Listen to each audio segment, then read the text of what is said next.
I see things that NASA has gone into some sort of emergency mode, prep mode, or something like. Do you have any information about that? Not emergency. They're currently shut down because of the government shutdown, and they had a camera orbiting Mars that took a very high-resolution image of 3A Atlas with 30 kilometers per pixel resolution. It did that on October 2nd, and that was a day after the government shut down, so we haven't seen the data.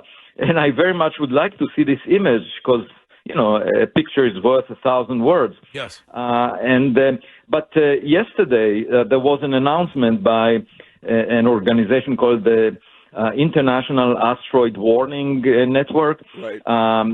That as a matter of planetary defense, this is an organization related to the United Nations. And I actually wrote a white paper to the United Nations encouraging them to get involved.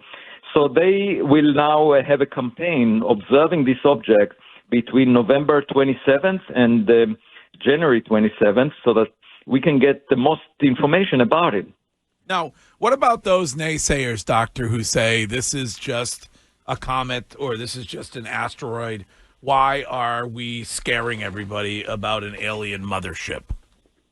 Well, we are not scaring everybody. We just need to be aware that it's a possibility because we launched technological equipment to space. We have a spacecraft out there. So we know that it's not only rocks that populate the solar system. We have a lot of space trash that we put out there.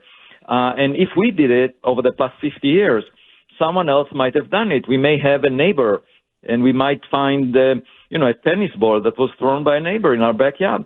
So we just need to watch it. So wait, we need to watch it and make, it's a matter of just being cautious and checking.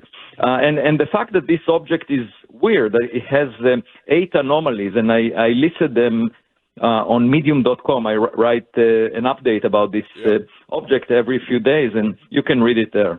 Doctor, so it could be, excuse me, Curtis, quickly, this could be just 33 billion pounds of alien trash, which they released into space. Well, if it's trash, we shouldn't really worry too much. It would be interesting to check what it includes, just like checking if there is any letter in the trash of your neighbor. But what